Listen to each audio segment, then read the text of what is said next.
नमस्कार। Welcome to the new India. ये एक शॉर्ट मैसेज है। आरएस एग्ज़ाम 2018 का इंटरव्यू के बाद में रिज़ल्ट आ चुका है। तो मैं पिछले 3-4 दिन से आपके लिए कोई इन्फॉर्मेशन नहीं दी, तो आपके काफ़ी मैसेजेज आ रहे थे। तो शॉर्ट मैसेज ये है कि जिस तरीके से मैंने एक्सपेक्ट किया था, यानी अंडर 50 या अंडर 100 आनी चाहिए, उस तरीके से मेरी रैंक नहीं आई और मेरी रैंक 800 प्लस आई है। तो ये जैसा मैंने एक्सपेक्ट किया नहीं था, उससे बियॉन्ड है। शायद मैंने कुछ गलतियाँ की, उनमें से एक गलती शायद ये रही कि मैंने पेपर 4 हिंदी और इंग्लिश पे उतना फोकस नहीं किया, सिर्फ जीके पे ही फोकस किया। और शायद दूसरी गलती ये रही कि इंटरव्यू के टाइम पे मैं उतना अच्छे तरीके से फोकस नहीं हो पाया। उसका एक कारण भी था हेल्थ इश्यू, क्योंकि कोरोना चल रहा था उस टाइम, तो उतने अच्छे तरीके से शायद इंटरव्यू ही नहीं हो पाया मेरा। बट ठीक है, जो भी गलतियाँ हुई वो मेरी ही गलतियाँ हैं और उन गलतियों को सुधारने का काम भी मेरा ही है। जैसा एक्सपेक्ट किया था वैसा रिजल्ट नहीं रहा। हाँ, थोड़ा सा दुखी हूँ मैं, लेकिन मैं कर्म सिद्धांत पर विश्वास करता हूँ कि कर्म करना है, फल की इच्छा नहीं करनी। मैंने आपको शायद बहुत बार बताया होगा कि लाइफ का अल्टीमेट गोल होता है पीस, हैप्पीनेस एंड प्रॉस्पेरिटी। आपको शांति मिलनी चाहिए, आपको सुख मिलना चाहिए और आपको समृद्धि मिलनी चाहिए। मेरे पास ये तीनों चीज़ें पहले से ही हैं। मैं शांत रहता हूँ हमेशा, मैं सुखी रहता हूँ हमेशा, और समृद्धि भी ठीक ठाक है मेरे पास में। मुझे ज़्यादा समृद्धि नहीं चाहिए, लेकिन ठीक ठाक है। तो मेरी लाइफ का अल्टीमेट गोल सिर्फ नौकरी लगना नहीं है। मैं आईएएस या आरएएस एग्ज़ाम इसलिए क्लियर करना चाहता हूँ ताकि मैं समाज के लिए कुछ अच्छा कर सकूँ। वैसे तो समाज के लिए मैं पढ़ा करके भी बहुत अच्छा कर रहा हूँ, जो मुझे लगता है काफ़ी अच्छा काम है। लेकिन सिविल सर्विसेज में जाके आप सिस्टम के अंदर जाके सिस्टम को सुधारें तो ज़्यादा बेटर है। जिस तरीके से मुझे रैंक मिली है उस पर शायद मुझे प्रॉपर पोस्ट नहीं मिलेगी, मे बी एलाइड सर्विसेज मिल सकें जो मेरे लिए यूजफुल नहीं रहेंगी और शायद मैं उन्हें किसी भी तरीके से ज्वाइन नहीं करूँगा। बस यही है कि कुछ गलतियाँ की हैं, उन गलतियों को सुधारूँगा। कर्म सिद्धांत ही मेरा फाइनल सिद्धांत है कि कर्म करता रहूँगा। अब कुछ लोग हमारे स्टूडेंट जो होंगे वो पॉजिटिव भी सोच लेंगे और कुछ लोग नेगेटिव भी लेंगे कि सर आपका ही नहीं हुआ तो हमारा कैसे होगा, या आप ही नहीं क्लियर कर पाए तो हमें कैसे पढ़ा रहे हो। तो दोनों ही लोगों का स्वागत है मेरी तरफ से। किसी एक एग्ज़ाम से आप किसी आदमी को जज करने लगो तो शायद आप गलत हो, क्योंकि मैं पिछले काफ़ी टाइम से मैं यही आपको पढ़ाता आ रहा हूँ। सिर्फ एक एग्ज़ाम सब कुछ नहीं होता। आपकी नॉलेज और आपके लाइफ के बारे में विचार, आपको जीवन जीने की जो कला है वो सबसे इम्पोर्टेंट होती है। तो सभी पॉजिटिव लोगों का और सभी नेगेटिव लोगों का स्वागत है। पॉजिटिव लोग जो हैं वो मेरा साथ देंगे, कहेंगे सर आप आगे बढ़िए और ट्राई कीजिए। और मैं उन पॉजिटिव जो मेरा साथ देने वाले हैं, मेरे साथ में पॉजिटिव हैं, उनका मैं इतना कहूँगा कि one day you will feel proud on me. एक दिन आपको मुझ पर गर्व होगा। मान लिया कि आरपीएससी शायद उतना मुझे नहीं पहचान पाया, तो इस बार मैं यूपीएससी के लिए पूरे तरीके से जी जान से जुट रहा हूँ और पूरी मेहनत करते हुए मैं यूपीएससी में जाऊँगा इस बार।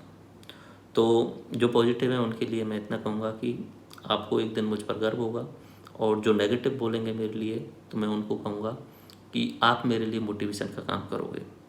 आप जितना नेगेटिव बोलोगे उतना ही मैं मोटिवेटेड होऊंगा और उतना ही ज़्यादा मेहनत करूँगा। मैं असफल हुआ हूँ, मैं हारा नहीं हूँ। मैं कभी हार भी नहीं सकता, पूरी ज़िंदगी में कभी नहीं हार सकता। तो असफल होने के बाद में फिर से खड़ा होना ही लायक होता है। मैं फिर से खड़ा होऊंगा, फिर से मेहनत करूँगा। मैं भी हो सकता है फिर गिर जाऊँ, लेकिन आई गारंटेड यू एक दिन मैं आपको बहुत अधिक सक्सेसफुल सफल होकर के दिखाऊंगा। ये मेरी आपसे वादा है कि मैं आपको सबसे सफल जो इंसान होते हैं ज़िंदगी में उनमें से एक बन के दिखाऊंगा आने वाले जीवन में। तो बस यही कहना है कि I will go for UPSC, और जो आरपीएससी की तैयारी कर रहे हैं उनके लिए मेरी कुछ गलतियां, शायद उनमें से एक गलती पेपर 4 वाली है। हिंदी और इंग्लिश पे उतना फोकस नहीं किया और इंटरव्यू पे उतना ज़्यादा ध्यान नहीं दिया, हेल्थ इश्यूज भी थे। तो पेपर 4 के लिए हमारी सब्जेक्ट हिंदी और इंग्लिश हमारे सर ने करा दी है, लेकिन फिर अभी मैंने डिसाइड किया कि और दूसरे सर से भी कराई जाएंगी। 2 टीचर से आपको हिंदी और इंग्लिश पढ़ाई जाएगी। तो वो कुछ दिनों में आपके लिए हिंदी के और इंग्लिश के दूसरे सर भी आपको अवेलेबल हो जाएंगे एप्लीकेशन के अंतर्गत।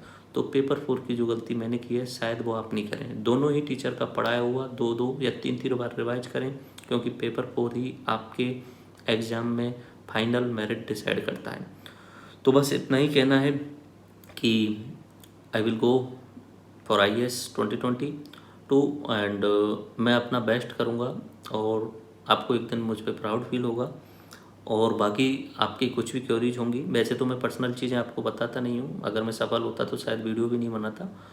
तो यही है कि पर्सनल लाइफ जो भी है जैसी भी है अच्छी है, लेकिन मुझे समाज के लिए कुछ अच्छा करना है, तो ये सिविल सर्विसेज मेरे लिए बेस्ट लगती है। तो I will go for IAS exam और आप सभी एक दिन फिर से प्राउड फील करेंगे। और अगला सवाल ये हो सकता है कि सर आप पढ़ाना बंद कर दोगे की तैयारी के लिए? नहीं, मैं पढ़ाना बंद नहीं करूँगा। पढ़ाना मेरा पैशन है, पढ़ाने के लिए मैं सब कुछ छोड़ सकता हूँ। पढ़ाना इन द सेंस कि आपको समाज को जागरूक करना है, नव भारत निर्माण करना है। और नव भारत निर्माण तब हो सकता है जब आप सही और राइट एजुकेशन, यानी आप सत्य का ज्ञान लोगों को कराओ, आप बिल्कुल सच्चाई आप लोगों को बताओ, तभी नव भारत निर्माण हो सकता है। तो वो मेरा पैशन है, पढ़ाना मैं कभी बंद नहीं करूँगा, पढ़ाना चलता रहेगा। अभी मैंने एंशिएंट हिस्ट्री लेक्चर सीरीज दोबारा से शुरू कर दी है, जिसमें वैदिक एज, महाजनपद युग करा दिए हैं और मौर्य और गुप्त साम्राज्य के लेक्चर बाकी हैं, वो मैं कंप्लीट करा दूंगा।